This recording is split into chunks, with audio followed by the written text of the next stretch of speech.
नमस्ते दोस्तों। मैंने इस वीडियो की हेडिंग दी है कि ये आपकी ज़िंदगी की एक महत्वपूर्ण वीडियो होने वाली है, क्योंकि सरकारें आपसे जानकारियां छुपा रही हैं। हम आपको जानकारियां लगातार देते रहे हैं। सरकारों ने क्या किया, हमारे जनता सरकार मोर्चा का जो पेज है उसकी रीच को ही घटा दिया, इतना घटा दिया कि अब हमारे लोगों के पास ही उसकी नोटिफिकेशन नहीं जाती है। तो इसके ऊपर थोड़े दिनों के बाद, ये शायद 3-4 महीने के बाद ये बैन हटेगा, तब तक हम अपनी टीमों का भी गठन कर चुके होंगे। लेकिन इस दौरान मैं ये आपको बता दूं कि आज की जो ये वीडियो है ये हम रिकॉर्ड कर रहे हैं इसमें, तो मैंने सोचा कि लाइव भी चला देता हूं ताकि उस रिकॉर्डिंग को लाइव भी आप देख पाएं। फिर मैं यूट्यूब चैनल जो नीडर इंडिया है और द खबर हरियाणा, सूर्या केतु, देवेंद्र बल्हारा, जनता सरकार मोर्चा, उन पे कोशिश करेंगे उन सब जगह पे इनको डालने की। कुछ लोगों के सवाल होते हैं कि अब आपके साथ करमू नजर नहीं आता है, असंध हलचल जो चैनल है वो नजर नहीं आता है। तो मैं आपको बता दूं कि हमारे वीडियोस की कारण उनके चैनल्स को बहुत बड़ा नुकसान हुआ। उनकी मोनेटाइजेशन हट गई, उनके चैनल्स को ब्लॉक कर दिया गया और फिर उनको फाइनेंशियल लॉस हुआ हमारी वजह से। तो फिर भाई, जब हम किसी के लिए नुकसान के कारण बनते हैं तो फिर वो हमारे साथ क्यों रहेगा, क्योंकि हमारे कारण उनकी वीडियोज उड़ रही हैं। नमस्कार सोमवीर भाई। तो इसलिए मैं ये बता रहा था आपको कि ये जो ये वीडियो है, इसके अंदर मैं आपको 3-4 चीजों की जानकारी दूंगा जो आपकी जिंदगी के लिए बहुत ज्यादा महत्वपूर्ण होने वाली है। आपने एक प्रकरण देखा होगा, उससे पहले आप प्लीज शेयर कर दीजिए जितना हो सके ताकि दूसरे लोगों तक पहुंचे। इसका लिंक भी अगर आप आगे भेज सकते हैं तो बहुत अच्छी बात रहेगी, ताकि कुछ लोग जुड़ जाएं हमारे साथ और ताकि वो भी सुनते रहें, वो भी देखते रहें। आपने देखा होगा कि एक ऐसा प्रकरण रहा कि जब मेरी गिरफ्तारी थी, मेरी गिरफ्तारी के दौर में उन्होंने कहा कि आपको टेस्ट करवाना पड़ेगा और मैंने टेस्ट करवाने से मना कर दिया था और बड़ा बवाल मचा सेक्टर 16 के अंदर। तो उनको फिर मेरी बात माननी पड़ी जब मैंने ये कहा था कि मेरा शरीर मेरी मलकियत है मेरे शरीर पर, और मैं अपने शरीर को तुम्हारी मर्जी से, अपनी मर्जी के खिलाफ नहीं सौंपूंगा। और इसलिए उनको फिर मानना पड़ा और बिना टेस्ट के ही मुझे वो जेल लेकर के गए, जहां उन्होंने काफी जुगाड़ करके फिर मेरा नेगेटिव टेस्ट अरेंज किया। तो फिर क्या होता है कि ये चीज आने वाली थी। फिर आपने देखा होगा कि अभी मुंबई हाई कोर्ट में जब एडवोकेट नीलेश ओझा ने एक पिटीशन दायर की कि साबित करिए कि मुंह ढकने वाला जो यंत्र है उसको लगाने के बाद आप किसी तरह के वायरस से बचा लेते हो, और या साबित करिए कि किस किस की मीटिंग थी जिस मीटिंग के अंदर ये निर्णय लिए गए, चाहे लॉकडाउन वाला निर्णय हो, चाहे ये इस वाला क्या नाम फाइन वाला निर्णय हो, चाहे जबरदस्ती टेस्ट करने वाला हो, चाहे फॉल्स पॉजिटिव का केस हो, चाहे फिर ये ईयूई लगाने वाला केस हो। तो इसकी जो डिसीजंस थे वो किसके थे? बहुत से लोगों ने कहा, सरकारों ने, उसके बाद सरकार के नुमाइंदों ने ये कहा कि हमने किसी को फोर्स नहीं किया है और हमारी तरफ से ये बिल्कुल मैंडेटरी नहीं है। तो फिर केंद्र सरकार से फिर पूछा गया कि फिर स्टेट को क्यों बैकअप दे रहे हो?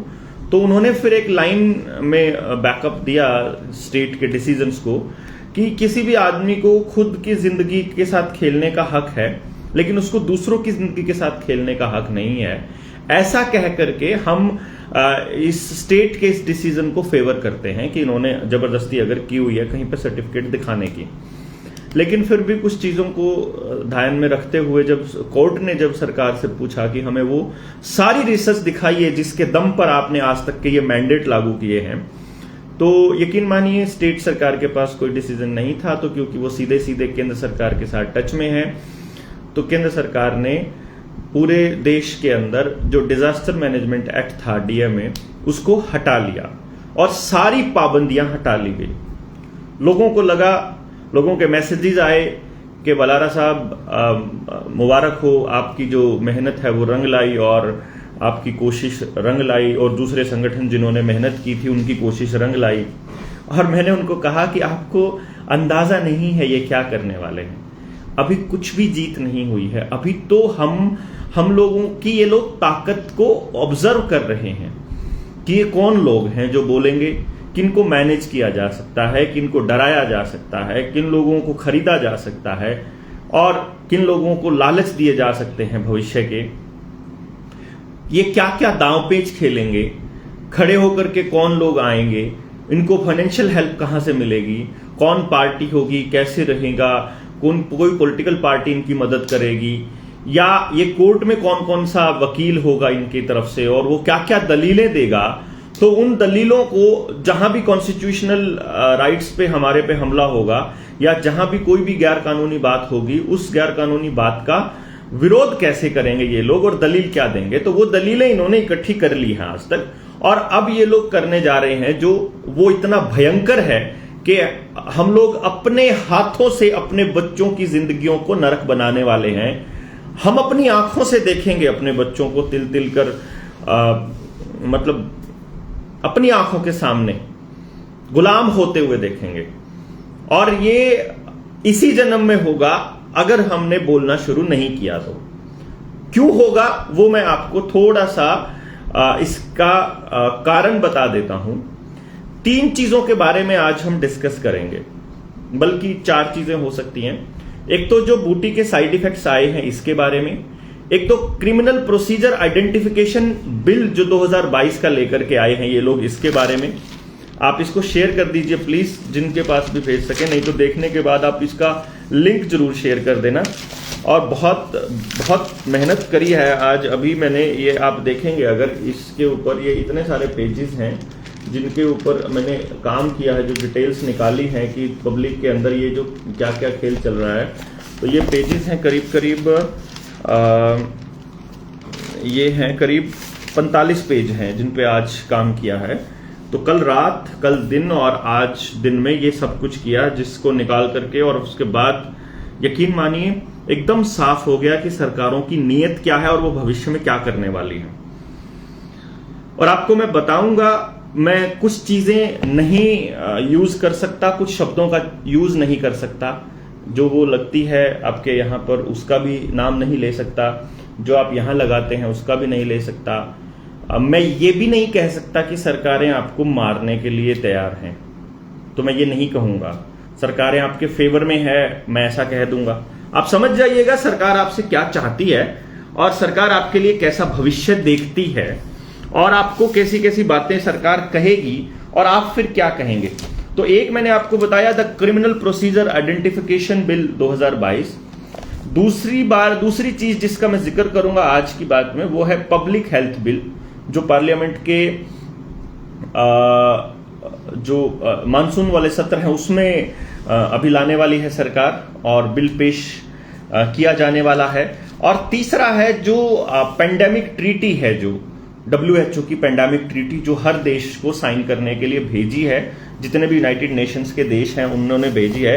तो वो देश अपने देश मतलब वो मुल्क के जो राजा हैं या जो उस मुल्क को संभालने वाले लोग हैं, वो अपने देश के लोगों की राय लेते हैं या सीधा ऐसे ही मतलब जारी कर देंगे इसका रेफरेंडम या इसका कोई आदेश, वो देखने वाली बात होगी। और चौथा, कुछ साइड इफेक्ट्स की बात बताऊंगा मैं जो लोगों के साथ हुआ, या मैं ये कहूंगा कि ब्रेन हैमरेज और जो हार्ट अटैक्स के जो केसेस बढ़ रहे हैं वो किस किस तरह के और कैसे लोगों के हैं, और उनमें से मैक्सिमम ने पहली और दूसरी ले रखी थी।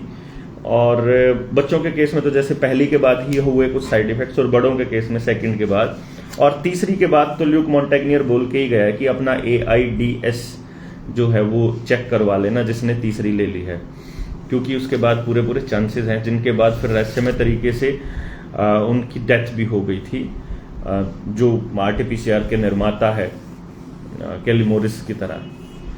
तो अभी मैं इसके अंदर ना मैं कुछ चीजें बताऊंगा। पहले नंबर पर मैं आपको बता दूं, जो क्रिमिनल प्रोसीजर आइडेंटिफिकेशन बिल है उसके बारे में, 2022 के बारे में आप प्लीज शेयर कर दीजिए ताकि और लोग जुड़ जाएं। ये अभी लोकसभा में इंट्रोड्यूस हो चुका है, 28 मार्च को मंडे को ये लोकसभा में दिया जा चुका है, जिसके अंदर अभी तक जो पुलिस को जो अधिकार थे, मैंने आपको बताया था कि अभी तक आपके फिंगरप्रिंट्स, आपके टो प्रिंट्स जो हैं, मतलब फुटप्रिंट्स लेने का अधिकार था, वो भी तब जब आप जेल में जाते हैं। लेकिन अब कोर्ट्स में आप अपने बायोलॉजिकल डेटास को भी देने से मना नहीं कर सकते। यानी आपकी जो सेंसिटिव इंफॉर्मेशन है, सबसे ज्यादा सेंसिटिव इंफॉर्मेशन है, आप उसको भी देने से मना नहीं कर पाओगे। वो क्या क्या? This bill allows the police to collect, store and analyse the physical and the biological samples including your retina and iris scan. यानी कि ये जो कानून आने वाले टाइम में, इस बिल, यानी ये विधेयक है अभी फिलहाल, अगर ये कानून बन जाता है तो पुलिस आपका फिजिकल और बायोलॉजिकल सैंपल जितने भी हैं उन सबको जबरदस्ती ले सकती है और उनका डेटा रख सकती है, including your retina and iris scan. आपका और अनप्रेसिडेंटेड पावर मिलेगी आपके ब्लड सैंपल्स, आपके सलाइवा, आपका डीएनए सैंपल, कोई भी सैंपल मतलब। और डीएनए बैंक के नाम पर एक डीएनए के लिए अलग से कानून बन रहा है, उसको भी बहुत समझने वाली बात है। और जो ये लग रही है, ये भी डीएनए बेस और आरएनए बेस पहली बार बन रही है, ये भी समझने वाली बात है। इनको आपको, इन डॉट्स को कनेक्ट करना है आपने। हम सीधा सीधा बोलेंगे और बोलते ही हमारी वीडियोस गायब हो जाएंगे और ये समझ में नहीं आता हम आप लोगों को कैसे समझाएं। तो आपके डीएनए सैंपल, आपके सलाइवा, यानी कि चाहे आपका नाक से लेना हो चाहे आपका मुंह से लेना हो, उसको जबरदस्ती ले सकती है पुलिस। ब्लड सैंपल आपका जबरदस्ती ले सकती है पुलिस। रेटिना का और आइरिस स्कैन ले सकती है। जो हाई रेजोल्यूशन सीसीटीवी कैमरास शहरों में लगने वाले हैं, जो फेशियल रिकॉग्निशन से जो आपके चेहरे को रिकॉग्नाइज करके डेटा इकट्ठा करके ऊपर भेजेंगे सेंट्रल एजेंसीज को, ये भी पॉइंट नोट करने का होगा कि आप इसके ऊपर कैसे रिएक्ट करते हैं और आप इस पे क्या कहते हैं। समझ गए होंगे आप अभी तक। दूसरी चीज जो मैं आपको बताऊं, पब्लिक हेल्थ बिल। ये इसमें मैं इतना ही बताना चाहूंगा कि ये आपको आपके डेटा को जबरदस्ती लेने का बिल अभी आ गया था। फिर है पब्लिक हेल्थ बिल। ये पार्लियामेंट के मॉनसून सत्र में टेबल होगा और इसका पर्पस क्या है देखिएगा, बहुत ही शानदार तरीके से आपको इसे समझना होगा। मैं इसके कुछ नए ड्राफ्ट बता देता हूं। जो ये पब्लिक हेल्थ बिल है, ये पब्लिक हेल्थ बिल आने वाले टाइम में आपका जो एपिडेमिक डिजीज एक्ट है उसको रिप्लेस करने वाला है। यानी कि अभी तक आपने देखा कि डिजास्टर मैनेजमेंट एक्ट को तो रिवोक कर लिया सरकार ने, लेकिन अभी पेंडेमिक एक्ट को रिवोक नहीं किया है। तो पेंडेमिक एक्ट अभी भी लगा हुआ है अपने देश के अंदर, तो उसके अंतर्गत अभी भी आपके ऊपर कार्रवाई ये लोग कर सकते हैं। लेकिन अब मैं कुछ चीजें बता रहा हूं। जो नया ड्राफ्ट है, हेल्थ लॉ है, मैं ये एज इट इज पढ़ूंगा। इसके अंदर कुछ शब्दों का इस्तेमाल होगा।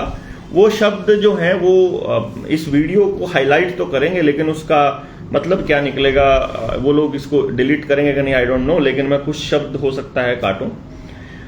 ये एक ऐसा पब्लिक लेजिस्लेशन होगा, एक ऐसा कानून होगा जो गवर्नमेंट को अलाउ करेगा, मतलब मैं इसकी हिंदी बता रहा हूं। This in the monsoon session of the parliament allows the government forcibly, यानी जबरदस्ती टेस्ट करने के लिए, क्वारंटाइन करने के लिए और वैक्सीनेट करने के लिए मतलब पावर करेगा सरकार को।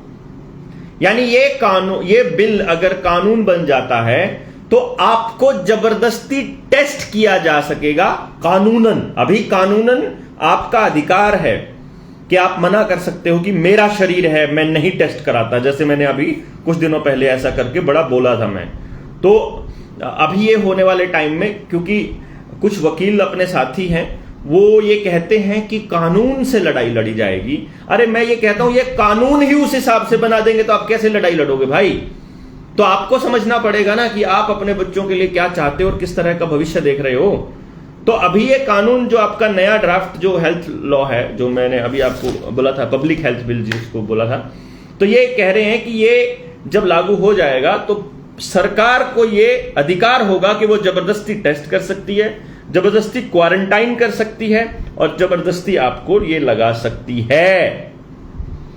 Any person can be examined किसी को भी एग्जामिन किया जा सकता है, वैक्सीनेटेड आपको लगाया जा सकता है, and given any other treatment without his और हर कंसेंट, यानी कोई और उसको इलाज दिया जा सकता है उसकी मर्जी के बिना। आप नेचुरोपैथ हो, आप होम्योपैथ हो, आप आयुर्वेद को मतलब डील करते हो, आप कुछ भी करते हो, आपकी कंसेंट की जरूरत नहीं होगी। आपकी मर्जी के बिना आपका इलाज सरकार करेगी अपने हिसाब से। वो आपके शरीर में कुछ डालना चाहती है तो आप मना नहीं कर पाओगे। अगर ये नया पब्लिक हेल्थ बिल कानून बन जाता है तो आप और आपके बच्चे कभी भी मना नहीं कर पाएंगे कानूनन, क्योंकि अभी तक लोगों के जब मैसेजेस आते थे मेरे पास कि वो कानून की कॉपी दे दीजिए, वो सुप्रीम कोर्ट के आदेश की कॉपी दे दीजिए जिसके अंदर मैंडेटरी नहीं है और स्वैच्छिक है, तो मैंने एक ही बात कहता था मैं अपनी हर वीडियो के अंदर कि कल को सुप्रीम कोर्ट अगर कह दे या कल को सरकार लिखित में दे दे कि नहीं तुम्हें मैंडेटरी करवाना ही होगा, तब क्या करोगे। तो ये वो टाइम आ गया मेरे दोस्तों कि ये अभी बिल डाल दिया है इन्होंने, ये कानून बन जाएगा, तो अब आप किसी भी सूरत में बच नहीं पाओगे, आपको रगड़ा जा सकेगा इस कानून के बाद। This legislation allows the government to force people to do social distancing.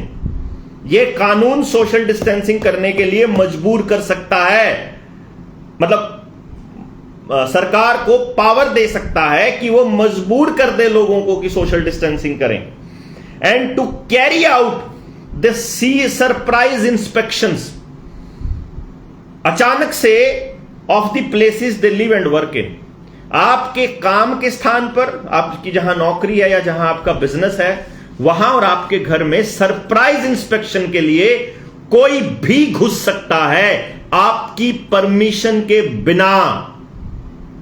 Points को समझिएगा, आपकी प्राइवेसी, आपकी जिंदगी किसी भी काम की नहीं। मान लीजिए मैं ये कहता हूं कि भाई मैं तुम्हारा दिया हुआ केमिकल नहीं लेता, मान लीजिए मैं ये कहता हूं कि भाई तुम्हें यह खतरा लगता है कि मैं बाकी लोगों में संक्रमण फैलाऊंगा, तो मैं अपने घर में रहूंगा, मैं कहीं नहीं जाऊंगा, तो ये कहेंगे नहीं तुम्हें लेना ही होगा, तुम्हारे घर में घुसकर लगाएंगे।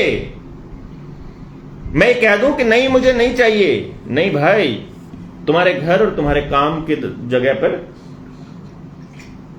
जबरदस्ती घुस जाएंगे। पहले भी घुसे हैं, तब आप चुप थे, इसलिए इनके हौसले बुलंद हो गए, फिर लोगों ने बोलना शुरू कर दिया, फिर ये भागने शुरू कर गए।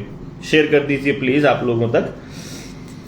अच्छा, this draft law also allows the government to kill the birds and the other animals। ये कानून सरकार को पक्षी और जानवर मारना भी अलाउ करेगा। यानी अगर सरकार कह दे कि पर्टिकुलर बीमारी को जानवर फैला रहे हैं, तो ये कानून अलाउ करेगा कि सरकार लोगों की भलाई को ध्यान में रखते हुए आपके जो डंगर हैं उनको भी कह दे कि ये बीमारी जो है इन डंगरों से फैल रही है, तो आपको ये मारने पड़ेंगे भाई, इनके बिना काम नहीं चलेगा। तो मेरे ख्याल से ये पॉइंट आपको समझ आया। फिर prepared jointly by the national centre for disease control, यानी कि एनसीडीसी, सीडीसी ने बनाया है और डायरेक्टरेट जनरल ऑफ हेल्थ ने बनाया है। This bill empowers the state and the local government. ये बिल आप स्टेट और लोकल गवर्नमेंट को अलाउ करती है, एम्पावर करती है कि वो टेक द एप्रोप्रिएट मेजर्स, वो अपनी मर्जी से ऐसे निर्णय ले सकता है, इंक्लूडिंग क्या क्या, कौन से निर्णय, क्वारंटाइनिंग पीपल,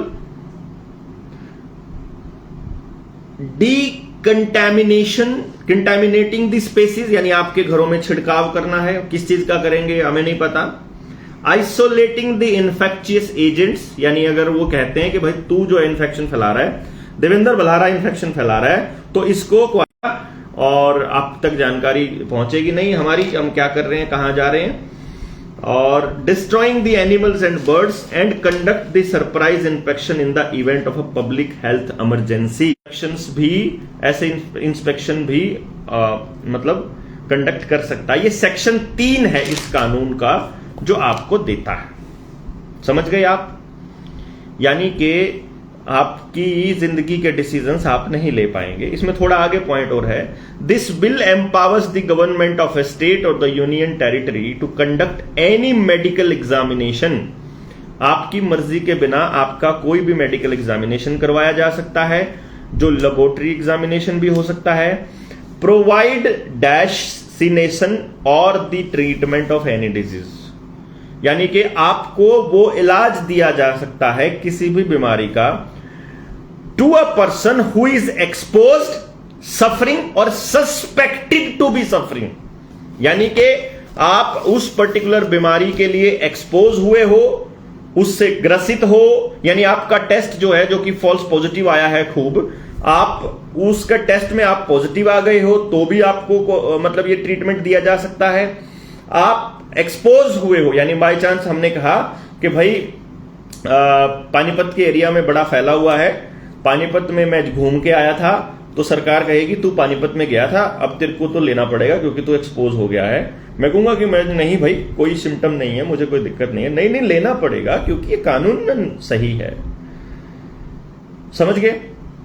और इसके अंदर एक सबसे बड़ी बात क्या है कि जितने भी लेबोरेटरी एग्जामिनेशंस हैं, यानी जितने भी टेस्ट हैं, जितने मेडिकल प्रोसीजर्स हैं, जितने डेस्टिनेशन हैं और जितनी ट्रीटमेंट्स हैं, ये बिना उस व्यक्ति की इच्छा के, बिना उसकी परमिशन के, बिना उसकी कंसेंट के किए जा सकते हैं।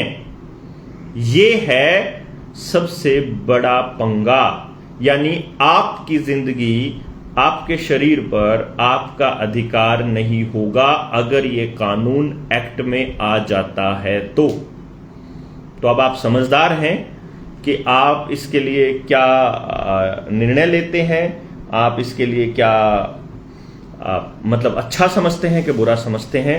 मैं आपसे रिक्वेस्ट करूंगा कि आप इसमें कमेंट करके हमें बताइए, कि इस कमेंट में बताइए कि ये बातें बहुत सही हैं या मतलब बहुत गलत हैं। मनीष बोल रहा है भाई बात तो सुन ले। अरे भाई अभी नहीं सुन सकता ना, बात कहूंगा कैसे मैं, ये लाइव में एक जगह रिकॉर्डिंग भी चल रही है। तो प्लीज आप मैसेज करते रहिए, आपको जवाब दूंगा मैं फिर किसी और वीडियो में, ऐसे बीच में डिस्टर्बेंस हो जाती है। अब मैं आपको कुछ इस बूटी के कुछ असर बताता हूं, कुछ साइड इफेक्ट्स बताता हूं, इसमें आपको कुछ जानकारियां दे दूंगा। डेट्स वाइज मैंने कुछ लिखी थी, आगे पीछे हो जाएंगी, बट डोंट वरी। 21 मार्च को पुणे में एक सांप्रदायिक दंगा फैलाने वाली मूवी देख करके एक बंदा घर आया, अभिजीत शशिकांत शिंदे 38 साल का। घर आते ही उसको हार्ट अटैक और ब्रेन हेमरेज हो गया, ब्रेन स्ट्रोक हो गया। एक ये बंदा है। 29 मार्च को रायपुर जिले का जो एएसपी है, उसको नाश्ते के बाद एकदम से हार्ट अटैक आ गया। अच्छा जी, एक चीज इंदौर में, एमपी के इंदौर में क्या हुआ, होता क्या है कि एमपी के इंदौर में मकान मालिक ने कहा कि जो इस बंदे की फोटो हटाओ, जो ये दड़ियल है इसकी हटाओ, नहीं तो काट डालेंगे, ऐसा कुछ लाइन बोल दी। और उसी टाइम उस बच्चे की मां को हार्ट अटैक आ गया, तो उन्होंने कहा कि शायद इसलिए हार्ट अटैक आया है। एक इसी के अंदर है 27 मार्च को पीलीभीत के बीसलपुर के मोहल्ला पटेल नगर में जो बस चालक है, रोडवेज का जो कर्मचारी है, उसकी हार्ट अटैक से मौत हो जाती है। 28 मार्च का जागरण बताता है, यानी 27 को हुई होगी ये, कानपुर के थाना परिसर में दरोगा जी की बैठे बैठे हार्ट अटैक से मौत हो जाती है। वैभव राउत 25 साल का लड़का है, अभी अपने दोस्त की शादी में नाच रहा है, अचानक से छाती में दर्द होता है और गिर जाता है। अस्पताल ले जाते हैं तो ब्रॉड डेड मतलब मृत पाया जाता है। गोपी राजू 19 साल का, ये अमीरपेट तेलंगाना के अंदर है। एग्जामिनेशन हॉल के अंदर 12वीं क्लास का बच्चा एग्जामिनेशन हॉल में हार्ट अटैक पकड़ता है और उसी time on the spot cardiac arrest हो जाता है। गुजरात में 12वीं की लड़की को अहमदाबाद में, जो 29 मार्च की बात है, आपको याद ही होगा, उसको 12वीं की बच्ची को हार्ट अटैक हो जाता है। फिर एक बहुत इंपॉर्टेंट बात है, ये 4 जनवरी 2022 की बात है।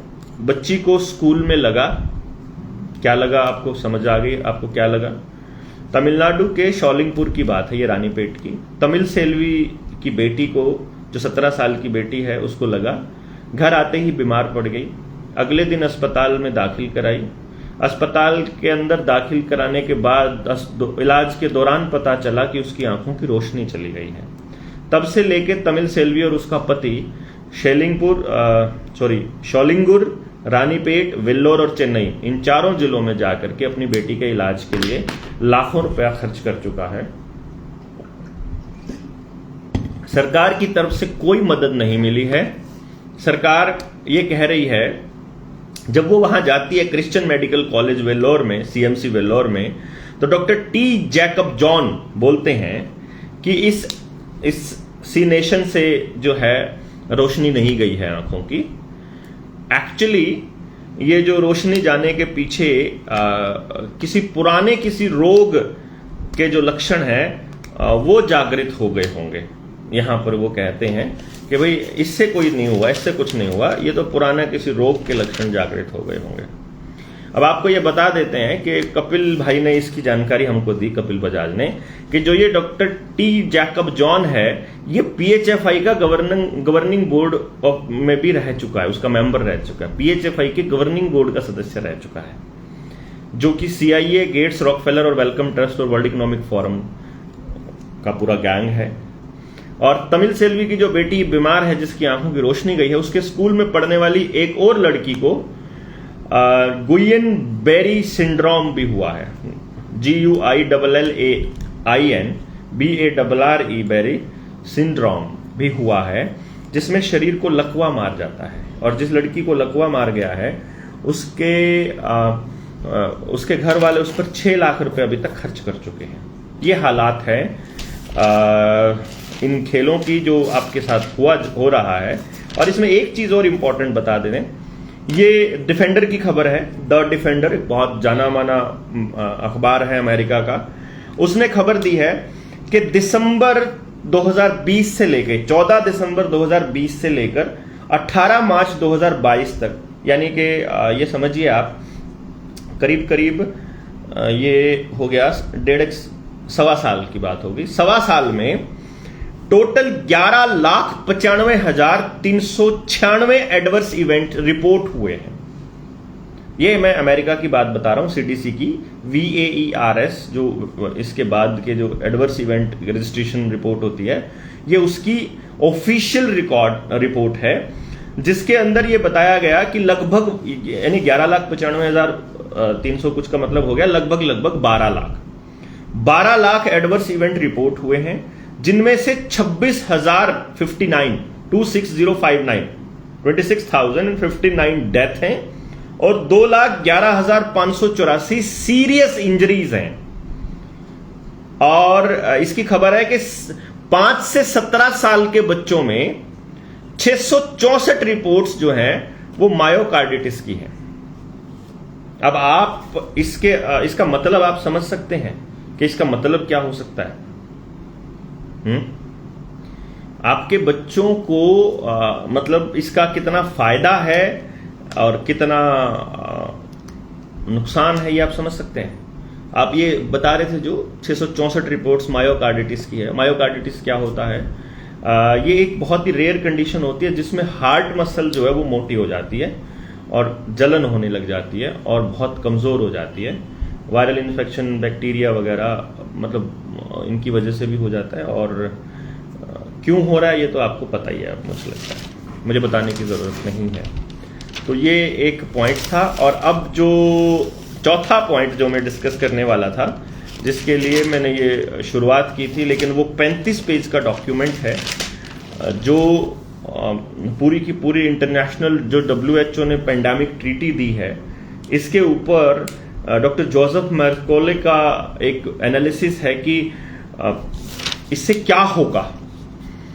दो चीजें हैं, आपको कंप्लीट पूरी तरह से मोटे तौर पर मैं बता दूं, इसकी बैटरी भी खत्म होने वाली है, इसकी बैटरी खत्म होने वाली है, तो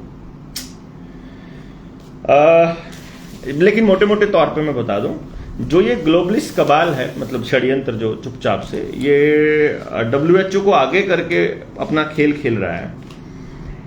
सबसे पहली बात, इस ट्रीटी का सबसे बड़ा नुकसान क्या होने वाला है। कोई भी स्टेट है वो उसकी संप्रभुता, किसी भी देश की संप्रभुता के ऊपर सबसे बड़ा अटैक है ये, जिसमें संप्रभुता का मतलब क्या है कि देश के लोग अपनी जरूरतों के हिसाब से अपने नेताओं को बताएंगे कि हमारी जरूरत क्या है, और वो नेता उसके हिसाब का निर्णय लेंगे, और ये उस देश का अपने डिसीजन लेने की अपनी एक ताकत होती है। हर देश की अपनी एक संस्कृति है, उसके हिसाब से अपना इलाज की पद्धति है। तो WHO नहीं बता सकता किसी को कि तुम्हें कौन सा इलाज लेना है, लेकिन अगर ये ट्रीटी साइन कर देता है कोई देश, तो फिर ये बाइंडिंग हो जाएगा और देश के लोग और वो देश अपनी मर्जी से डिसीजन नहीं ले पाएगा। कोई भी डिसीजन अपनी मर्जी से नहीं ले पाएगा, ये ध्यान रखिएगा। अगर ये जबरदस्ती हो जाती है तो फिर आपको जो ये लगवाना भी जरूरी होगा और फिर उसका सर्टिफिकेट दिखाना भी जरूरी होगा। दूसरी बात, इसके अंदर एक बहुत बड़ी चीज जो कही गई है वो ये है कि आपकी हेल्थ इंफॉर्मेशन को सेंसर करने की पावर हम किसी को दे देंगे। यानी आपका डेटा जो है वो कंप्लीट सारा डेटा आपकी जिंदगी से जुड़ा हुआ वो हमने किसी एक संस्था को दे दिया समझो। और प्राइवेट इंस्टीट्यूशंस हैं ये जिनको हम दे रहे हैं। आधार का डेटा भी प्राइवेट कंपनी के पास है, जो आपका ये जो सर्टिफिकेट आपका बन रहा है ये भी प्राइवेट कंपनी के पास है, इसका भी मेंटेनेंस। तो आप समझ लीजिए जो भी चीज़ें ऑनलाइन है वो सारी प्राइवेट कंपनियों के पास है आपकी। तो ये आपका सारा इंफॉर्मेशन, सेंसिटिव इंफॉर्मेशन इनके पास चली जाती है तो क्या होगा। दूसरी बात, इसके अंदर एक कमाल की बात है कि अगर मान लीजिए आपके डॉक्टर ने कोई फरमान जारी किया है, उससे आपको कोई नुकसान हो जाता है तो उसकी तो जिम्मेदारी है डॉक्टर की। लेकिन अगर WHO कोई फरमान जारी करता है और उससे अगर मान लो किसी को कुछ हो जाता है तो किसी की जिम्मेदारी नहीं है। क्यों नहीं है? क्योंकि WHO को डिप्लोमेटिक इम्यूनिटी मिली हुई है। तो WHO के किसी भी अधिकारी के ऊपर कोई भी देश, कोई भी मुल्क कोई कार्रवाई नहीं कर पाएगा। तो ये एक कितनी खतरनाक पॉइंट है, ये आप समझते हैं इसमें कितना बड़ा खेल है। अगली बात आपको बताएं कि WHO का सबसे बड़ा फंडर कौन है? Bill Gates. यूनाइटेड नेशंस सबसे बड़ा फंडिंग, मतलब सबसे बड़ी फंडिंग यूनाइटेड स्टेट्स से आती है, अमेरिका से मतलब। दूसरे नंबर पे ये आती है, बिल गेट्स आता है। तीसरे नंबर पे लेकिन गावी क्या है, जो ये वैक्सीन्स बनाती हैं, वो कंपनी रिसर्च का सारा काम करता है। गावी और बिल गेट्स का जो टोटल जो डोनेशन है, जो टोटल कंट्रीब्यूशन है, जो टोटल फंडिंग है WHO को जाती है, वो दुनिया में सबसे ज्यादा है। यानी कि इनडायरेक्टली बिल गेट्स सबसे बड़ा फंडर है WHO का।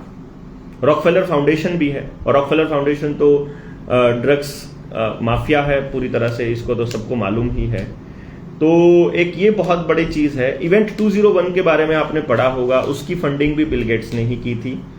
और जो एक और चीज थी, न्यूक्लियर थ्रेट इनिशिएटिव एक्सरसाइज, ये इसको फंडिंग देने वाला भी अपना बिल गेट्स ही था।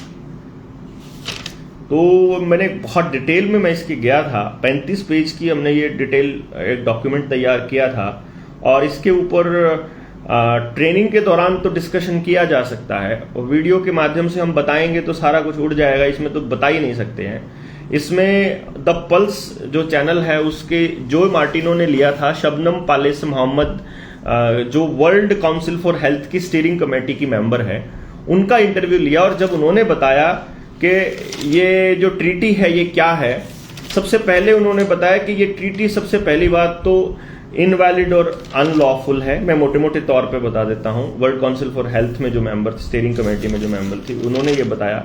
उसके बाद इन्होंने इसके बारे में बताया कि अल्टीमेट पावर ग्रैब जो है वो WHO के पास चली जाएगी, सबसे बड़ी पावर वही हो जाएगा, फिर किसी मुल्क के पास कोई नहीं बचेगा और आप तो कुछ कर ही नहीं पाएंगे। और आपकी उस आज़ादी को छीनने के लिए जो मैंने 2 कानून अभी थोड़ी देर पहले बताया, जो हमारी संसद में ऑलरेडी जा चुके हैं, ये आपको समझना पड़ेगा। और जो ये सर्टिफिकेट था ना, पहला सर्टिफिकेट दिखाओगे तो बस में जा पाओगे, इधर जा पाओगे, वहां जा पाओगे, इसको इसको दोबारा से थोपने की बारी आने वाली है, आपको दोबारा से थोपा जाएगा। और इसके बाद ऊपर कुछ सिटीजन्स ने कुछ बोला है, मैं आपको बता देता हूं, WHO ऑफिशियल ने अभी अभी ओटावा में बोला है अपने सिटीजन्स को कि भाई अभी ये मत समझो कि महामारी जा चुकी है, अभी तो फार फ्रॉम ओवर है, अभी तो बहुत दिन चलेगी ये। तो ये उन्होंने बताया था, ये इसको मतलब। अच्छा, दूसरी बात, यूनाइटेड ट्राइब्स ऑफ न्यूजीलैंड ने इस ट्रीटी को बिल्कुल पूरी तरह से खंडन कर दिया है। मैं इसको जब पढ़ रहा था तो मुझे बहुत अच्छा लग रहा था। इस पूरी की पूरी लाइन को समझोगे तो उन लोगों ने अपनी मीटिंग के अंदर पूरा प्रस्ताव पास करके, जैसे हम ग्राम सभा का करते हैं, ऐसे यूनाइटेड ट्राइब्स ने अपना प्रस्ताव पास करके बोला कि जो हमारा प्रधानमंत्री है वो एक तरह से बिका हुआ है और उनके हाथों में खेल रहा है, तो हम उसको अपनी पावर नहीं देते डिसीजन लेने की, और हम कलेक्टिवली तुम्हें फरमान जारी करते हैं कि हम ये नहीं मानेंगे। तो मुझे आइडिया आया कि हमारी जो खाप पंचायतें हैं और हमारे जो और संगठन है और ग्राम सभाएं हैं, उनको ये काम अब करना पड़ेगा कि इस ट्रीटी के बारे में मैंडेट बनाए हम लोग। तो इसके लिए बहुत जल्दी हम निकलेंगे लोगों का समर्थन लेने के लिए। और दूसरा, अगला जो पॉइंट था, this treaty would create the global censorship over the health information. Global censorship, इसमें यही तो है ना। आप देखिए, जो आरोग्य सेतु ऐप थी वो क्या करती थी, आप कहां जाते हो कहां नहीं जाते उस पूरी की इंफॉर्मेशन इकट्ठी करके देती थी कि इतने लोग इकट्ठे रहे, या आपकी लोकेशन को, आपकी ट्रैवल हिस्ट्री को जज करने के लिए था। अब कहां से आए हो, कहां जा रहे हो, पूरा ऑनलाइन रजिस्ट्रेशन करोगे तो दूसरे स्टेट में जाओगे। ये पूरा गेम प्लान था आपकी आजादी को सरेंडर करने में। आप खुद से सरेंडर कर दो ताकि खुद से ऑफिशियली। और 2019 में इस पूरे खेल का पता चल गया था। ये खेल बताऊंगा तो ये मैं पहले बता चुका हूं अपनी वीडियोस में, वो डिलीट कर दिया गया था। तो ये ट्रेनिंग में ही मैं आपको बता पाऊंगा जब हम लोग ये करेंगे। और ये आने वाली अगली जो महामारियां हैं उसका भी डिटेल पूरी तरह बता रही है। जो क्लास स्वाब है, जो वर्ल्ड इकोनॉमिक फोरम का चेयरपर्सन है, उसकी एक बुक है द ग्रेट रीसेट, उसके अंदर भी बहुत सारी इंफॉर्मेशन जो मैंने निकाल करके रखी थी। और रियल में अगर आप इन सारे डॉक्यूमेंट्स को देखते हो तो आपके पैरों तले की जमीन खिसक जाएगी। आपकी नौकरी, आपका पैसा, आपकी प्रॉपर्टी, ऐसा लगेगा जो आप कर रहे हो ना, it is all wastage of time. किसी काम नहीं आने वाला है, किसी भी काम नहीं आने वाला है। हम अपने बच्चों को बिल्कुल अपनी आंखों के सामने और अपने हाथों से नरक की आग में झोंक रहे हैं, अगर पूरी तरह से समझो तो इस पूरी कहानी को। यही कारण है कि हम लोग अपनी तरफ से जितना हो सकता है जागरूकता के लिए काम कर ही रहे हैं। कल 5 तारीख है, तो 5 अप्रैल है मंगलवार, तो कल रोहतक में मीटिंग है हमारी, जो जिला कार्यकारिणी है। आप साथी अपने रोहतक के साथियों को बताएं जरूर कि पहुंचेंगे 10 बजे हुडा पार्क जो है बस स्टैंड के पास, वहां पर हम लोग सारे वहां होंगे। क्योंकि आने वाले वक्त में जब ये जबरदस्तियां करने लगेंगी तो हमारे पास कम से कम अपने शहर में 50-100 लोग ऐसे होने चाहिए कि एक आदमी के साथ जबरदस्ती हो रही हो तो बाकी के 49 लोग भाग करके उसके पास जाके उसको बचा सकें वो जबरदस्ती से। तो एक तरह से सोचने वाले, एक फ्रीक्वेंसी पर सोचने वाले लोगों को एक दूसरे के साथ टच में रहना बहुत जरूरी है और उनके साथ संगठित रहना बहुत जरूरी है। कल को आपकी जरूरतें एक दूसरे के साथ ही पूरी करनी पड़ेंगी। ये दौर 2030 तक नहीं रुकने वाला है। तो मेरे दोस्तों, ये कानून ऐसे ऐसे आएंगे कि आपके घर का सारा लोहा, सोना, चांदी, जितनी धातु है वो सरकार के पास चली जाए, आपका पैसा सरकारों के पास जाए। श्रीलंका का जो फूड क्राइसिस है वैसा ही फूड क्राइसिस भारत में भी लाया जाएगा। रोज की रोज पेट्रोल डीजल के दाम बढ़ने वाला जो सिलसिला है, ये उसी का एक षड्यंत्र का हिस्सा है। ये कोई अंतरराष्ट्रीय कानून, कहीं पर कोई गड़बड़ नहीं हो रखी है, मैं आपको बताऊं, इट इज ऑल प्लान्ड। आप देखिए कि किसान को बर्बाद किया जाएगा। अभी देखिएगा, किसान की सरसों एमएसपी से ज्यादा खरीदी गई, अब की बार गेहूं भी एमएसपी से ज्यादा खरीदा जाएगा। और ये साबित किया जाएगा कि देखो वो कानून थे ना, प्राइवेट प्लेयर्स ज्यादा में खरीदते हैं, और वो कानून जो थे वो बहुत सही थे। एफसीआई को बर्बाद किया जा रहा है, 2.5 लाख मीट्रिक टन से 40 लाख मीट्रिक टन पर स्टॉक आ गया है। तो भारत में अगर कभी पैसे की, उसकी फूड की जरूरत पड़े, अगर मान लो भूखमरी आ जाए, अब की बार मान लीजिए लोगों के पास पैसा ना रहे खाना खरीदने के लिए, आप एकदम से गेहूं का रेट इतना हो जाए, एकदम से उनका रेट हो जाए। पहले तो हम ये कहते थे कि इन कानूनों की वजह से हो रहा है, बट अब कह देंगे हम युद्ध की वजह से हुआ, पूरे वर्ल्ड में इस बीमारी की वजह से हुआ, या कह देंगे कि ये इसकी वजह से हो रहा है जो श्रीलंका में हो रहा है, या फिर फूड क्राइसिस ऐसे आ जाता है फॉर एग्जांपल। तो आपके पास पैसा बचा नहीं है और एफसीआई के पास अनाज नहीं है, तो फिर प्राइवेट प्लेयर्स के पास रहेगा। प्राइवेट प्लेयर्स आपकी जमीन को ले लेंगे, इनको जमीन चाहिए अब की बार और कुछ नहीं। सारे रिसोर्सेज पे ये कब्जा कर चुके हैं, कोयले पे ये कब्जा कर चुके हैं, बांध पे ये कब्जा कर चुके हैं, पहाड़ों पे ये कर चुके हैं, रोड पे ये कर चुके हैं, रेलवे पे ये कर चुके हैं, ऑर्डिनेंस फैक्ट्रियों पे ये कर चुके हैं, हेल भेल सेल मतलब स्टील अथॉरिटी ऑफ इंडिया पे देख लो, चाहे हैवी इलेक्ट्रिक अप्लायंसेस पे देख लो, आप चाहे आप बीएसएनएल पे देख लो, HPCL, BPCL, LIC, railway, banking, सबको ये कब्जे में कर चुके हैं। तो मतलब ये हुआ कि आपको केवल इतना सा ही तो करना है इन्होंने कि जब हमारा फूड प्रोडक्शन बंद हो जाए, हमारे फूड क्राइसिस आ जाए, तो तब ये अपने इशारे पर चलाने लगे हमको। और उसके बाद फिर ये जो ट्रीटी है, फिर ये नए एक्ट हैं हेल्थ के से रिलेटेड, और फिर जबरदस्ती हमारे क्रिमिनल आइडेंटिफिकेशन वाले हैं। तो हम लोग किसी भी कीमत पर बचने वालों में से तो नहीं दिखता मुझे। इन्होंने पहले से ही डिटेंशन सेंटर्स भी बनाए हुए हैं, और इनके साक्षी महाराज बोल चुका है कि 2024 में चुनाव नहीं होंगे।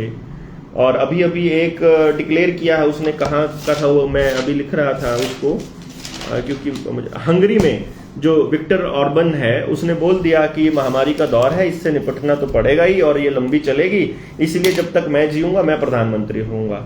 तो हंगरी में ये एग्जाम्पल हो चुका है। और फिर 29 मार्च को शंघाई में 2.5 करोड़ आबादी वाला जो शंघाई है उसको इन्होंने पूरी तरह से जाम कर दिया है, लॉकडाउन कर दिया है, ताकि लोग जो बाकी के लोग हैं बाकी मुल्कों में वो भी मेंटली तैयार हो जाएं अगले लॉकडाउन के लिए। तो ये पूरा का पूरा, इसको कैसे समझोगे आप? अपने आसपास के लोगों को जैसे ये मत कहिए कि लोग समझने को तैयार नहीं होते हैं, हमने बहुत समझाया लेकिन भक्त बने हुए हैं। नहीं, जो लोग भक्त बने हुए हैं उनको नहीं समझ में आएगा, उनको जाने दीजिए। शहर में उन लोगों को ढूंढिए जो आपकी फ्रीक्वेंसी पे बैठे हुए हैं, उनसे कांटेक्ट रखिए, क्योंकि आपको जरूरत उनकी पड़ने वाली है। फिर वो जो भक्त बने हुए हैं उनको भी जिस दिन समझ में आएगा वो भी दौड़े दौड़े आपके पास ही आएंगे, वो कहीं नहीं जाने वाले हैं। उनको जिस दिन अकल आएगी, उनको पता होगा कि ये इन लोगों ने ये चीजें पहले बता दी थी, फूड क्राइसिस आने वाला है, इसमें आने से पहले हमने बता दिया था। जिस तरह से आगरा है, मतलब अलायंस बनाया था जो ग्रीन रेवोल्यूशंस इन अफ्रीका, जो एग्रीकल्चर रेवोल्यूशंस के लिए था, जो बिल गेट्स ने अफ्रीका के अंदर किया कि हम अफ्रीका की भूखमरी को मिटा देंगे 2021 तक, और 2021 में उसकी जो भूखमरी है वो 1.5 गुना हो गई थी। ये मैं कब से बोल रहा हूं कि भाई ये जहां जहां जाएगा सब कुछ खत्म करता जाएगा, और फिलैंथ्रोपी की आड़ में ये सारा गंद फैला रहा है। लोगों को लग रहा है कि ये बचाने चला है लोगों को। पोलियो की जो आपके बच्चों को पिलाई गई थी उसकी भी सच्चाई हमारे पास इस डॉक्यूमेंट में पड़ी हुई है, लेकिन यहां बोलते हैं तो वीडियो डिलीट कर देते हैं अगर सच्चाई बताते हैं तो। ये मिस इन्फॉर्मेशन कहते हैं उसको। आपके पड़ोस में अगर किसी को कुछ हो जाए इस बूटी की वजह से और आप उसको फेसबुक पे लिख दो तो आपको 1 महीने के लिए बैन कर देंगे ये लोग कि तुम झूठ फैला रहे हो। सामने से हो रहा है और हमें मालूम है कि इसकी वजह से हो रहा है, लेकिन फिर भी हम बोल नहीं पाते। ये इस तरह का समाज बना रहे हैं, हम बोल नहीं पाएंगे। अभी क्या हो रहा है कि अभी तो ये साइट्स इनके मालिकों की, ये मालिक इसके वर्ल्ड इकोनॉमिक फोरम के मेंबर हैं। अब ये साइट्स मान लो साइट्स ना हो, हम इंटरनेट चला देंगे। अब इंटरनेट को भी ये लोग सेंसर करने वाले हैं। साइबर अटैक आके आपके बैंक विक्टिम से पूरी तरह से खत्म हो जाए और आपका इंटरनेट पे अटैक होकर ये कह दें कि अब इंटरनेट भी सेंसर होगा, अब इंटरनेट भी हमारी मर्जी से चलेगा, जैसे चाइना में चल रहा है। चाइना का एग्जाम्पल तो इन लोगों ने लेकर आना है, social credit system, digital currency है, और ये साइबर अटैक टाइप का, युद्ध, महामारी, food crisis, it's all planned. तो ये जो चीजें हैं, आप राजीव दीक्षित भाई का वो जो वर्ल्ड ट्रेड ऑर्गेनाइजेशंस वाले जो वीडियोस हैं उनको जरूर देखिए, और पता चलेगा कि उन्होंने बताया हुआ है कि युद्ध अभी हो रहा है। ये सुनील ने मुझे बताया था, मैं भी सुनूंगा उनको, मैं नहीं सुन पाया था, लेकिन अब मैं सुनूंगा उनको डिटेल में। हालांकि मेरे पास वक्त थोड़ा सा कम बचता है, लेकिन बड़ी बात यह है दोस्तों कि आप अपने जैसे लोगों को ढूंढिए। अपने जैसे लोग अगर आपको मिल जाते हैं तो उनको संगठित करके उनके साथ संख्या बढ़ाइए। तो हम हर जिले में ऐसे लोगों को ढूंढ रहे हैं। आप अपने जिला में, जैसे 7 जिले हो चुके हैं, कल 8वां जिला है, तो आप और जो बाकी जिले हैं उनमें भी आप अपने संगठन बनाइए, और जब उस जिले की बारी आए तो उसको पता करिए। आप इस वीडियो का लिंक दोस्तों तक भेजिए। आप ये जो पेज है जनता सरकार मोर्चा का, इसका लिंक भेजिए, और इसको सी फर्स्ट या फेवरेट वाली कैटेगरी में लाना पड़ेगा, क्योंकि इन्होंने हमारी रीच इतनी कम कर दी है कि मतलब शेयर ज्यादा होते हैं और व्यूज कम होते हैं, बट स्टिल फिर भी हम अपनी तरफ से पूरी कोशिश कर रहे हैं। लोग इसको डाउनलोड कर सकते हैं, आप डाउनलोड करके अपनी वेबसाइट पे, अपने चैनल पे लगा लीजिए। वी डोंट केयर, कोई दिक्कत नहीं है। हम इंफॉर्मेशन लोगों तक जाना जरूरी है, कोई जरूरी नहीं है कि हमारे ही चैनल पे चले या हमारे ही व्यूज बने, ये कोई पर्पस नहीं है। पर्पस है जानकारी। आप ये जानकारियां इकट्ठा करके आप अपने दूसरे दोस्तों तक पहुंचा दीजिए, लेकिन पहुंचानी पड़ेगी उस हिसाब से कि वो हमें सुन ले, वो जान ले इन चीजों को। बिना जाने बात बनेगी नहीं। फिर भी अपनी तरफ से कोशिश हमारी जारी है। आप रोहतक आइए, कल मिलते हैं 10 बजे हुड्डा पार्क जो बस स्टैंड के पास है वहां पर, और फिर बहुत जल्दी ही रणनीति भी तय होगी इसके ऊपर कि क्या करना है ना। मैं ये समझता हूं कि जो दोस्त हैं, जितने भी लोग समझते हैं इस पूरे के पूरे षड्यंत्र को, उनको आगे आना ही होगा, और कोई रास्ता मुझे नहीं लगता आपके पास बचा हुआ है। अभी जो और साथी हैं, मैं उन लोगों के मैसेजेस का जवाब दे देता हूं अगर आपको लगता है।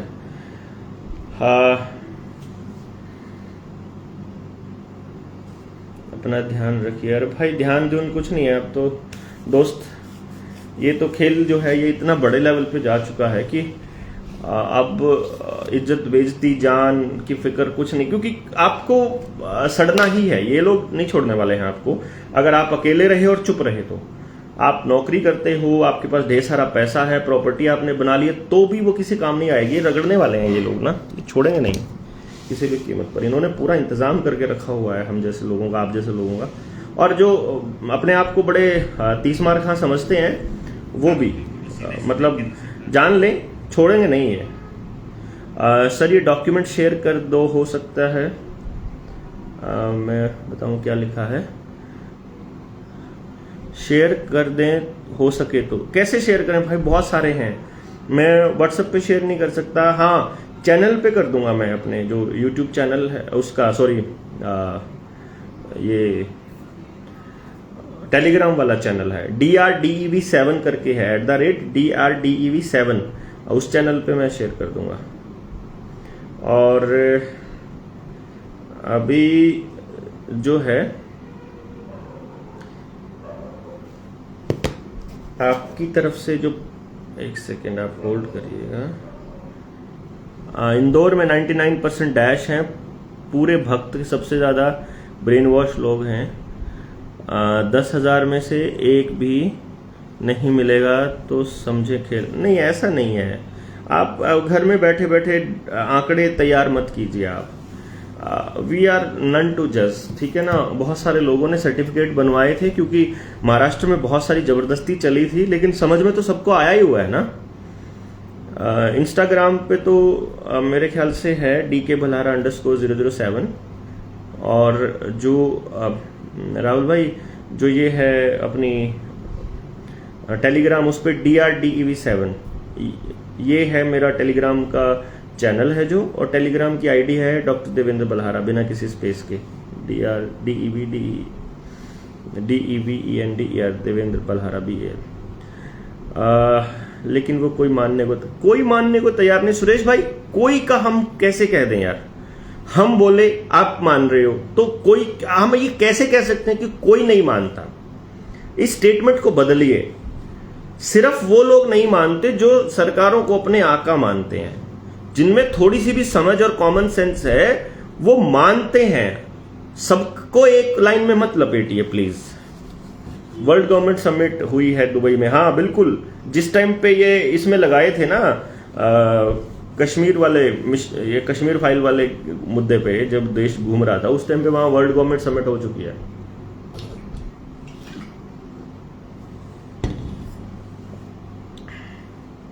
इंदौर में टीम है भाई, भाग्य ज्योतिष। अब ये नाम ही भाग्य ज्योतिष, मुझे नाम भी नहीं पता है। अब आप ही अगर आइडेंटिटी छुपा रहे हो तो बताओ। एजुकेटेड लोग मानते ही नहीं कितना भी सर। वैसे तो आपकी बात तो आज़ादी के लिए हर दौर में लड़ना पड़ता, बिल्कुल हर दौर में लड़ना पड़ता है। अब हरियाणा के लोग तो खैर खड़े ही हैं, अभी भी लड़ाई लड़ ही रहे हैं दोस्तों, और वो तो लड़ाई जारी रखेंगे। आप ग्रुप्स में प्लीज़ शेयर कर दीजिए जितना हो सके। हमारे ये जो चैनल्स हैं इन सबको बिठा दिया इन लोगों ने कि बात लोगों तक नहीं जानी चाहिए, बट फिर भी लोग लगे हुए हैं, हमारी मदद भी खूब करते हैं। आप 3 लोगों की रिक्वेस्ट आई हुई है कनेक्ट करने के लिए, तो मैं कनेक्ट कर देता हूं अगर आप लोग आते हैं तो। शिक्षा सक्सेना ने अप्रूव करना है आपको, आपके पास आई होगी एडिंग की अप्रूवल। जो आपने रिक्वेस्ट भेजी हुई थी उसको मैंने किया है, आप जुड़ सकते हैं। आप अपनी कोई बात कहना चाहें तो।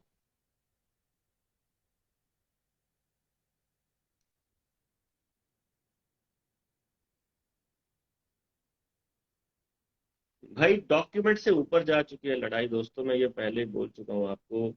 लड़ाई डॉक्यूमेंट से बहुत ऊपर जा चुकी है। आप वो आपको समझ आया होगा ना, तो उन लोगों को ढूंढिए जो आपकी बात समझते हैं बस, लॉजिकली। डॉक्यूमेंट्स तो वहाँ मैं टेलीग्राम चैनल पे डाल दूंगा सारे, आप वहां से उठाते रहिएगा। चैनल पे फिर पहले 50 जो मतलब डॉक्यूमेंट्स है वो उनको वो शो करता रहता है। रशिया अमेरिका के अगेंस्ट है, लेकिन वो भी डैश के ड्रामा कर रहे हैं। नहीं, रशिया अमेरिका के अगेंस्ट नहीं है, लगता है हमारे को अलग, ये सब मिलके कर रहे हैं। सर आपकी वीडियो शेयर की तो मेरा अकाउंट ही डिसेबल कर दिया। अब नहीं करेगा, अब मैं ऐसी चीजें नहीं बोलता हूँ। आप उसमें लिखिएगा मत कुछ अपनी तरफ से। और लाखों लोग जागरूक हाँ हो रहे हैं भाई, बहुत ज्यादा लोग जागरूक हो रहे हैं। अब तो केवल जो जागरूक लोग हैं उनको असेंबल करने की, उनको संगठित करने की जरूरत है, सिर्फ जागरूक लोगों को। अब उसको पड़े रहने दो जिनको नहीं समझ आ रहा है। 5G के ट्रायल जब शुरू होंगे तो खेल अगला शुरू होगा।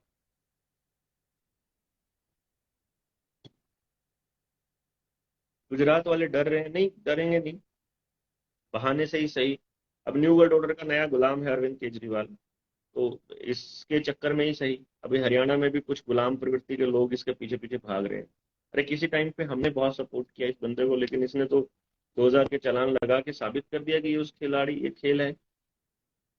ब्रिटिश स्लेवरी, अभी तो ब्रिटिश स्लेवरी वाला ही दौर है भाई। अभी तो वही दौर चल रहा है अगर सही से देखा जाए तो।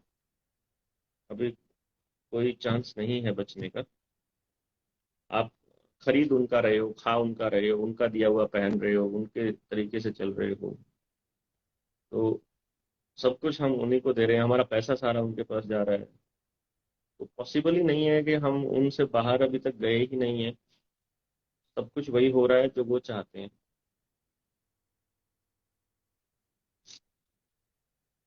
आ, और कोई साथी ऐड होना चाहता है तो आप ऐड होने वाला बटन पे क्लिक कर सकते हैं। हम आप आकर के अपनी बात रख सकते हैं। हमारी बात हो गई है उसके ऊपर, जो ट्रीटी है उसके ऊपर, तो डिटेल में ही एक वीडियो 2 घंटे की उसी पे बन जाएगी। लेकिन फिर दिक्कत यह है कि वो जानकारी लोगों तक पहुंचते ही वो डिलीट कर देते हैं। ये बहुत बड़ा पंगा है। हम कोशिश करेंगे उसको चैनल पे डाल दें, टेलीग्राम चैनल पे एक बना लेंगे। अ, शिखा, शिखा जी मैंने अभी आपको ऐड करने का आपने रिक्वेस्ट भेजी हुई थी, तो मैंने राजीव दीक्षित भाई की वो वीडियो है मनीष भाई, जो WTO के ऊपर जो समझौता, आप सिर्फ राजीव दीक्षित ऑन WTO ऐसा करके सर्च कर लेना। हम्म।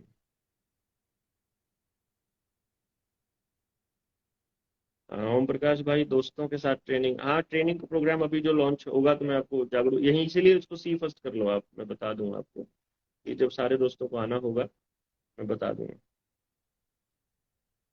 कोई बात नहीं दोस्त, ऐसा है, करना नहीं चाहते हैं जो, देखो जिसको समझ नहीं आया हुआ है वो अभी घर में ही बैठा है, वो अभी आराम से बैठा है, उसे लग रहा है कोई खतरा नहीं है। पर जिस दिन ये समझ आएगा कि सारा कुछ प्लान चल रहा है, और जिस दिन उसे लगेगा कि या वाकई में देर हो चुकी है, उस दिन तो निकलेगा ना।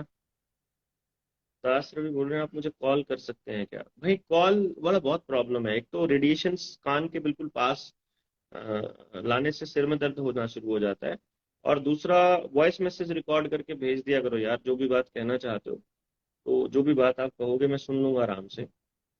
और डाउनलोड तो हो जाते हैं सारी वीडियोस, जो नहीं, मैंने तो किसी पे भी कोई प्राइवेट या कॉपीराइट एक्ट वो नहीं लगा रखा, मैं नहीं लगाता हूँ, आप डाल सकते।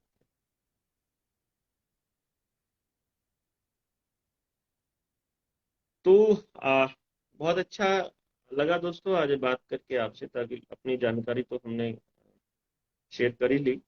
आपको किसी भी तरह की और जानकारी चाहिएगी तो आप मुझे, देखिए बहुत ज़्यादा नहीं शेयर कर पाता, लेकिन मुझे अगर ये पता चल जाए, आप लोगों के मैसेजेस आते रहते हैं, मैं मैसेज तो पढ़ लेता हूँ, उनको एक एक आदमी को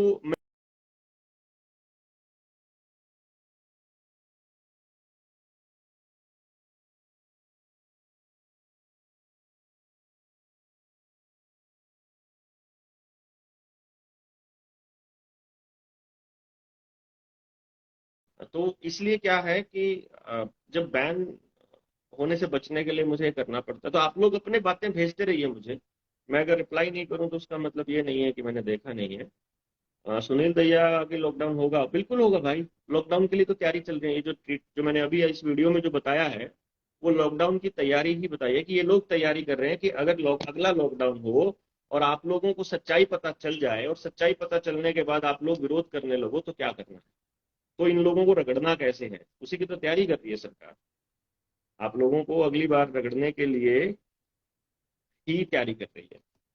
तो पक्का लगेगा 100%, आप रोक भी नहीं सकते, लॉकडाउन पक्का लगाएंगे ये लोग। और फिर वो आप जो कह रहे हैं सर, डाउनलोडर आपकी वीडियो को प्राइवेट बताते हैं, आप किसी और चैनल पे करते होंगे भाई। मेरा चैनल जो नीडर इंडिया का है, वहां आप कर सकते हो। कब लगेगा ये हमें नहीं पता, जैसे ही लोगों को पता लगेगा गुलामी तैयार हैं लोग गुलाम होने के लिए, तो तभी लगा देंगे रितेश। अ, ठीक है दोस्त, बहुत बढ़िया, थैंक यू आकाशदीप। हम्म, आप अपने जैसे लोग ढूंढिए, सबसे सबसे इम्पोर्टेंट काम ये है, मान लो, और ये अपने जैसे लोग ऐसे नहीं मिलेंगे, आपको निकलना पड़ेगा घर से, आपको अपना दिमाग खराब करना पड़ेगा, और आपको, सर नेशन लॉकडाउन है, स्टेट्स टुकड़ों में लगेगा, आपको नहीं पता चलेगा, शहर में 4 जगह लगा हुआ है, बाकी का शहर खुला हुआ है, ऐसे करके लगेगा भाई, यहाँ पे हो गया, यहाँ पे केस मिल गया, यहाँ पे मिल गया केस, यहाँ पे बड़ा खतरनाक वाला वेरिएंट, ये सब चलेगा, ऐसे होगा। 3 आईडी ब्लॉक हो गई शर्मा जी की, प्रदीप भाई मेरे तो 2 चैनल उड़ा दिए यूट्यूब वाले, फेसबुक वाला मेरा पेज बैन, 5.5 लाख दोस्त जुड़े हुए थे, सब उड़ा दिया, सब कुछ खत्म। पुरानी आइडेंटिटी लोगों को ये पता चलता कि मैं पिछले 10 साल से क्या कर रहा था, एक एक चीज थी उसके ऊपर, लेकिन सब उड़ा दिया, अब लोगों को लगता है मैं सिर्फ यही काम करता हूँ, है ना। getfv.com से प्राइवेट वीडियो भी डाउनलोड है, बहुत अच्छा। थैंक यू जी। तो सभी दोस्तों का बहुत बहुत धन्यवाद, इतनी देर से जुड़े रहे आप सारे लोग।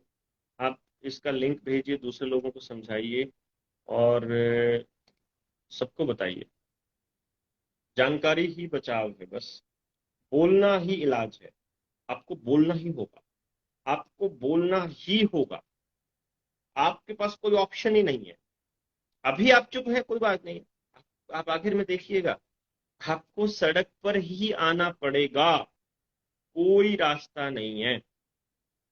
हमारे गांव में तो कोई भी नहीं निकलता, ऐसा नहीं है, कोई भी ऐसे थोड़ी, भाई वो यही तो कह रहा हूँ कि घर जाओ, पूछ के आओ, मान लो मैं आपको तरीका बताता हूँ, देखिए हमने जब शुरुआत में कैसे किया था, हम घर में गए, हमने बोला तुमको लगवानी है, तुमने लगवा ली, हाँ लगवा ली, ठीक किया कि अच्छा किया, तुम बताओ तुमने वो क्यों लगवाई, बोला सरकार ने जबरदस्ती करी, अच्छा तुमने बीमारी के चक्कर में तो नहीं लगवाई ना, ना ना ना, पता था ना बीमारी का तो क्या खेल है, हाँ वो पता था, तो फिर इसका मतलब तुमने जबरदस्ती में लगवाई, तो एक अगली जबरदस्ती करेगी तो बोला फिर भी लगवानी पड़ेगी क्योंकि सरकार के आगे तो नहीं अड़ सकते, अगर कल को आंदोलन होने लगे तब आ जाओगे इकट्ठा हो गए, भाई आ जाएंगे, तो नोट कर लो, अभी तो नहीं बोल रहा वो, लेकिन आपके पास लिस्ट में तो है ना कि वो बंदे की जरूरत पड़ेगी क्योंकि उसने जबरदस्ती में लगवाई थी, वो चाहता नहीं था।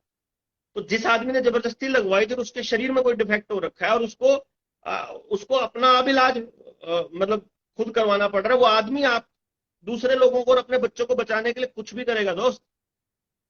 तो इसलिए रितेश ऐसे नहीं कह सकते, घर में बैठे बैठे नहीं प्लान करना कि कोई नहीं आता कोई नहीं निकलता, जाना पड़ेगा अपने को उसके पास। फिर एक आदमी को बोलो, वो आदमी मान लो भक्त है, वो कहता है मैंने तो लगवाई थी और बहुत सही किया सरकार ने, और मैंने तो फलाने जो मोगली जी के कहने से लगवा लिया, या मैं तो इसलिए लगवाया क्योंकि मोगली जी कह रहे हैं, ठीक है, पप्पू जी कह रहे हैं, मोगली जी कह रहे हैं, लाला जी कह रहे हैं, कोई भी कह रहा है, कोई बात नहीं, ठीक है, तो उसको छोड़ दो फिलहाल के लिए, फिर अगले पे चले जाओ। भाई आप, रोजगार आपके पास नहीं है, डिपार्टमेंट आपके नहीं बचे हुए, शिक्षा आपकी नहीं बचनी है, नशा आपके लिए तैयार हो रहा है, इंटरनेट आपका बंद होने वाला है, महंगाई आने वाली है, आप बर्बाद वैसे ही होने वाले हो, 100% बर्बाद होने वाले हो। जितने जितना पैसा कमा लिया सारा सारा पैसा अस्पतालों को देने वाले हो आप, आपकी प्रॉपर्टी आपकी नहीं रहेगी, प्राइवेट प्रॉपर्टी एक्ट आ रहा है, किसी काम नहीं आएगा आपका पैसा और आपकी दौलत, मैं आपको ये बता रहा हूं, आपको रगड़ा जाएगा। अगर आप सरकार के साथ शामिल हो गए तो बच गए, नहीं तो ऐसे रगड़ने का प्लान कर रहे हैं, इकट्ठे हो गए तो बच जाओगे। तो फिलहाल के लिए ढूंढ लीजिए कोई अपने जैसा, जो आपको अपने जैसा लगता हो, और अगर ऐसा नहीं होता तो हम भाग नहीं रहे होते, दौड़ नहीं रहे होते लोगों को बात बात करते हुए, और हम कॉन्टिन्यूस लगे हुए। आप सोचिए, सोचो, आप एक चीज सोचो कि जब मैं जेल से आया, लोगों के सेंटिमेंट्स कितने तेज थे मुझे पता है। मेरी माँ को चिट्ठियां दे के जा रहे थे लोग, मेरे घर वालों को, कि अपना नाम पता लिख के, फोन नंबर पता करके, कि भाई के लिए जान भी दे देंगे, देवेंद्र भाई के लिए ये कर देंगे, देवेंद्र भाई के लिए वो कर देंगे, और जो भी देवेंद्र भाई बोलेगा हम खड़े मिलेंगे। आज वो डिस्ट्रिक्ट की मीटिंग में नहीं आते हैं बेचारे, आ ही नहीं पाते हैं, इतने बिजी हैं। अगर उस वक्त बाहर आते ही हम लोग दान मांगते, ऑर्गेनाइजेशन खड़ा करने के नाम पे, तो करोड़ों रुपए इकट्ठा होता हमारे पास आज। अब वो जोश धीरे धीरे लोगों के ढीले हो रहे हैं, तो जिनको असली में बात समझ आई हुई है वो आज भी खड़े हैं, बाकियों को अब जरूरी काम आने लग गए। समझे आप बात को? हमने लेकिन, हमें पता था कि ये जोश है नया नया, अभी लोग साथ आ रहे हैं, हम नहीं करेंगे अभी, हम, हमें पता है कि हमें जो जिस तरह के लोगों ने लड़ाई लड़नी है, केवल वो लोग लड़ सकते हैं जो अवेकन है, जो समझे हुए हैं, जो समझ सकते हैं, और जिन्होंने समझा है लंबे समय से, जिनके अंदर वही पीड़ा है कि हमारे बच्चे बर्बाद होने वाले हैं, क्या करेंगे हम इन पैसों का और इन नौकरियों का, नहीं रहने वाली आपकी नौकरियां, आप मानिए मेरी बात, नहीं रहेंगी, किसी काम नहीं आने वाली है। कोई फर्क नहीं पड़ता है इज्जत बेइज्जती का, जेल जाने का, मरने का, अब चीजें उनसे ऊपर उठना पड़ेगा आपको। अ, कितने मुकदमे होंगे, देशद्रोह का होगा, जो भी होगा, आपको आना ही पड़ेगा, सड़क पर ही आना पड़ेगा। आप याद देख लीजिएगा जब मैं कहूंगा कि हमने बोला था कि आपको ये करना पड़ेगा, कोर्ट से लड़ाई नहीं लड़ सकते, संविधान के हिसाब से नहीं, ये संविधान में चेंजेस कर देंगे, कानून ही बदल देंगे, कानून ही वैसा बना देंगे जो इनको चाहिए, जिस तरह का इनको करना है, फिर क्या करोगे आप? हैं? मैंने मामा से को बोला तो उन्होंने मुझसे बात बंद कर दी। बहुत अच्छी बात है प्रदीप भाई, ये जो समय है ना, ये देखो ना, आपके आसपास पूरी तरह से रीसेट हो रहा है। जो लोग एक खास तरह के मतलबी और पैसे को ही सब कुछ समझने वाले, और जिनके अपना कोई जमीर नहीं है, जिनकी अपनी कोई जबान नहीं है, वो लोग आपसे धीरे धीरे अपने आप दूर हो जाएंगे। जेन्युइन लोग, जबान के पक्के जमीर वाले लोग, जो एक दूसरे के लिए कुछ भी करने को तैयार हो, ऐसे लोग धीरे धीरे आपके पास आ रहे हैं। पिछले इतने सालों से जो हम काम कर रहे थे उसमें यही चीज हमने नोटिस की कि जो ऐसे लोग थे जो बिल्कुल निहायती नीच लोग थे, वो धीरे धीरे हमसे दूर हो गए ऑटोमेटिकली। और जो अपने आप को छोड़ करके दूसरों के बारे में सोच रहे हैं, वो धीरे धीरे हमारे साथ आ रहे हैं। इसका मतलब ये रीसेट हमारी लाइफ में भी हो रहा है। तो पुराने रिश्ते टूट रहे हैं, जो रिश्ते नहीं थे किसी काम के, नए रिश्ते बन रहे हैं। एक से एक साथी हमारे पास ऐसा भी है जो जिसको हम पहली बार मिले हैं, लेकिन वो हमारे लिए कुछ भी करने को तैयार है, और खड़ा मिलता है हर जगह, आगे ही खड़ा मिलता है। एक का नाम ले दूंगा तो दूसरे का रह जाएगा, और लंबी लिस्ट है ऐसे लोगों की। लेकिन ऐसे दोस्त हैं, तो ऐसे नए रिश्ते बन रहे हैं, ये बहुत अच्छी बात है। मैं समझता हूँ ये कोई बुरी बात नहीं है। और ये आने वाले समय में कौन लोग समाज को किस तरह से, देखिए, आप समाज के हर वर्ग का भला चाहते हो, इसमें इससे अच्छा आदमी और कौन होगा आपके सर्कल में? तो उनको ढूंढिए आप, बाकी लोगों को। जो केवल अपने बारे में सोचेंगे वो फिर यही कहेंगे कि यार खुद की खाल बचा लो, बाकी दुनिया को भाड़ में जाने दो। ऐसा कैसे हो सकता है कि आपका समाज बर्बाद चल रहा हो और आप अपने बच्चे को बचा लोगे? पॉसिबल ही नहीं है भाई। अभी तो फिलहाल पिछले वाले में तो आपने फर्जी सर्टिफिकेट बना के काम चला लिया था, अगले वाले में नहीं बनाने देंगे, रगड़ा लगाएगा। पर अगले के तो आपको लड़ना ही पड़ेगा, और कोई ऑप्शन नहीं है। ये अच्छी बात है। तो आप बहुत अच्छे तरीके से समझ भी रहे हैं, आप जानते भी हैं। और मैं कोशिश करूंगा डॉक्यूमेंट अपने वहाँ डालने की। तो आप लोग जुड़िए, जितना हो सके अपने लोगों को जोड़िए, अपने जैसे लोग इकट्ठा करिए। रोहतक में कल हुड्डा पार्क बस स्टैंड के पास सुबह 10 बजे, 5 अप्रैल, मंगलवार को, कि कई बार ऐसा हो सकता है ये वीडियो कोई परसों देखे तो वो सच्चे कल आया हूँ मैं, 5 अप्रैल को आप आइए, मिलते हैं रोहतक वाले लोग। और गुड़गांव, फरीदाबाद, क्योंकि इन एरिया में बहुत कम लोग निकलने वाले हैं घरों से, तो वहाँ के लोगों को अगर आपके कांटेक्ट में है तो उन लोगों को बोलिए कि वो कांटेक्ट करें। और एक दो गांव में प्रोग्राम्स हो जाएंगे, और एक दो गांव के लोगों से टीम गठित हो जाएगी, और लोग मिल लेंगे। तो कौन कौन लोग हैं जो इस लड़ाई को आगे बढ़ाएंगे उनका पता चल जाएगा।